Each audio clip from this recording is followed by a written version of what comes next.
Hello everyone, this is Luke Haiguchi from Atlanta, Georgia True Family Community Center. Today I'm travel to the Florida to meet Spurgeon's families. I would like to introduce this book.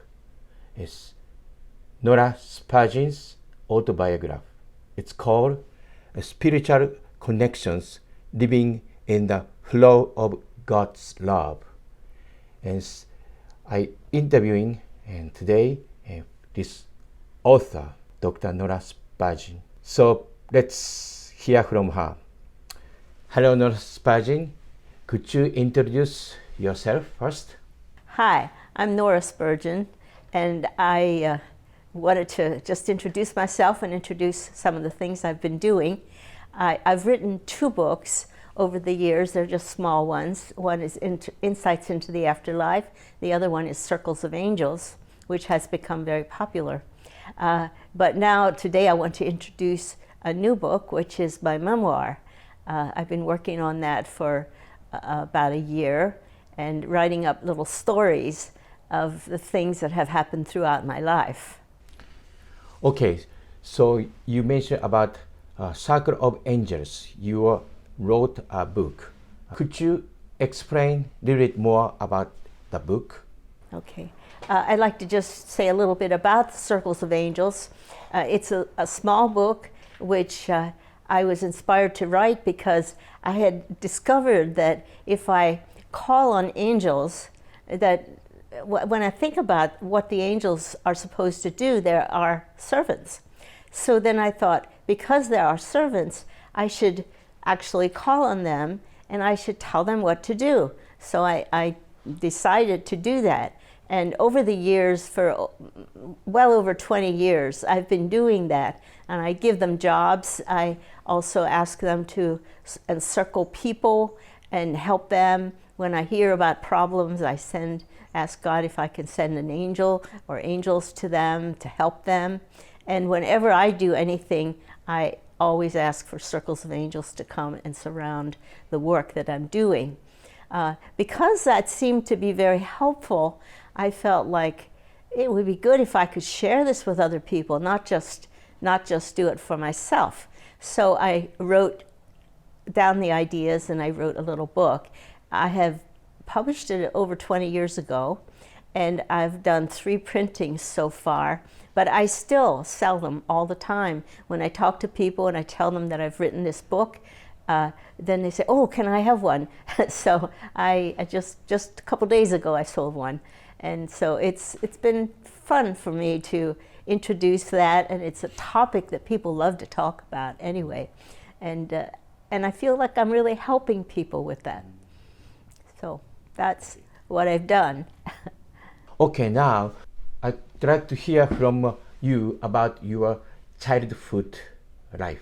Okay, yeah, I grew up as on a farm as a Mennonite, and that's a very specific religious group, Anabaptist group in Pennsylvania, Lancaster County, Pennsylvania. Somewhat like the Amish, but less conservative than the Amish. So I was the oldest of 9 children, and we lived on a farm. We did everything together. My parents were both there, and all the children. So it was a kind of a nice childhood. But we were religious, and we lived a lifestyle that was very specific. We dressed a little bit differently, very simply, and I grew up wearing a little white cap that identified me as a Mennonite, and it was just a very nice lifestyle. But one of the things that the very conservative Mennonites believed was that a higher education might corrupt you.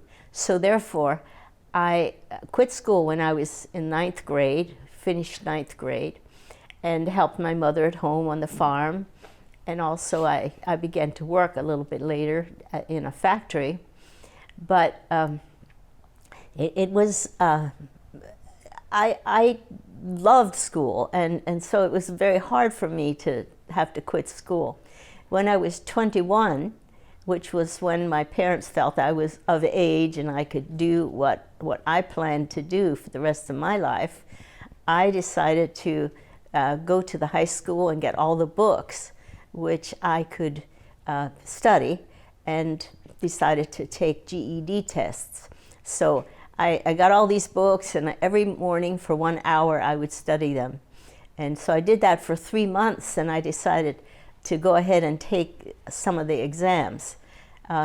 What happened was they were given over 3 days, so I decided, well, I may as well fill the 3 days because I had to go to some college to take them.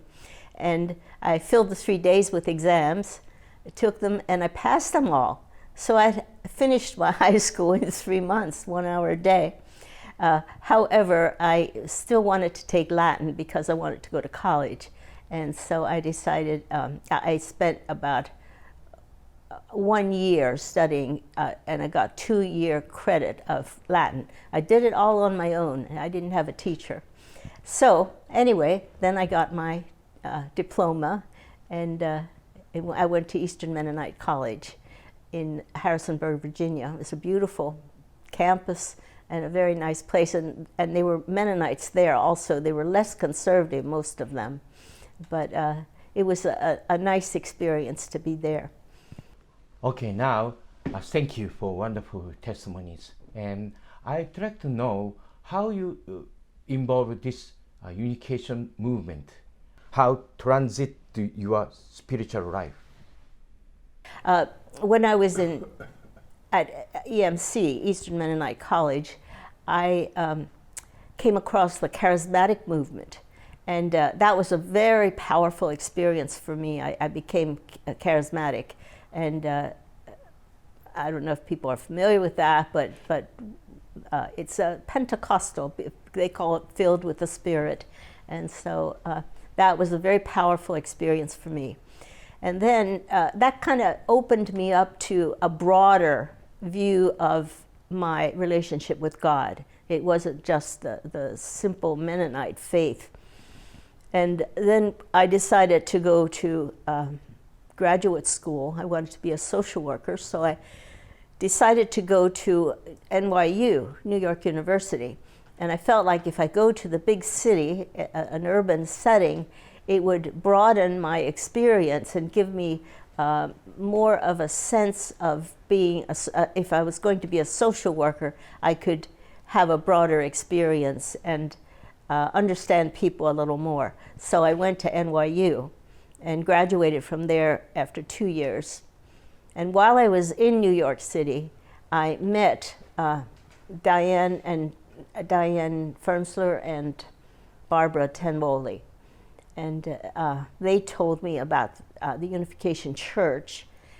And so I was open to hearing some teaching because I was working on my thesis on the extent to which value systems may change in your adult life and change because of religion. And so I was studying various religious groups, and so I heard the divine principle through that. And so that was quite a powerful experience too, because as I heard one lecture after another, I was just struck with the truth of this. It's so true. It felt right. And then I went through the principle and heard, the creation and the fall of man really was the hook, because I thought, this is true. If humankind was developing outside of the lineage of God, then it means that, and we have to have a way back, and Jesus was to be that way back. I thought, well, that really struck me as true, because I was studying psychology and the human nature. It was very clear that there was a lot of problems in human nature, mental problems, and a lot of mental problems I understood had something to do with sexual abuse or some kind of sexual deviations. So that really struck me as being true. Which part of divine principle teaches most you impacted? Hearing the divine principle was one of the a very powerful experience again in my life and really changed it. So I decided that this movement is something that I would like to be part of, because we were building the kingdom of heaven on earth. That's what I felt we're doing. And so I joined it and have been part of it ever since. I've had so many experiences, so many experiences. Did a lot of traveling. One of the most powerful experiences I felt was when we did the Bridge of Peace ceremonies. As I was the president of Women's Federation for World Peace, and we did Bridge of Peace ceremonies, sisterhood ceremonies with women from different countries. Many Japanese women came to America, and at those Bridge of Peace ceremonies, we invited many celebrities to come. So George and Barbara Bush used to come to a number of them and spoke at them. And one time George said to me, "Nora, if we had done something like this 50 years ago," that was when Pearl Harbor took place, "maybe we could have prevented a war." And he had tears in his eyes. He was so moved by that. So many other people, many celebrities came and spoke, and other people came and entertained us. And then I went with Mrs. Moon on a tour, a world tour, to speak, a speaking tour in Europe, throughout Europe and China and Russia. And so I had many experiences, and so I share these in my memoirs. Many of the I just pulled out all kinds of stories of things that happened. I visited missionaries in Southeast Asia. I went to Lithuania to help with a workshop there during the coup, and had quite an experience in that. And now I'm really learning how to just be, as I'm living here in Florida, and I'm discovering that there's a lot of life in just being, not just doing. Great, thank you for sharing. I'm really impressed your amazing experience in your life. Thank you. So what are you expecting audience think through your autobiography? So I wrote up all these stories in my memoir, and my hope is that people can really enjoy them, enjoy the adventures and the stories, and also be moved by the deep experiences I had with God along the way. Okay, thank you so much. I want you to share with last word for the audience. Well, I enjoyed writing all the little stories and the adventures, and also my walk with God, which was a very deeply moving and powerful life. And so I hope that you can read it and enjoy it as well. So thank you very much. I will be eager to hear from you too. Thank you. Bye now. Yeah. Thank you so much, Nora Spurgeon. How was her testimonies? Amazing, right? So now, here is the book is available on the Amazon. Please read her autobiography. I put the link under the information sections. Please access and read her autobiography. You will be inspired. Thank you.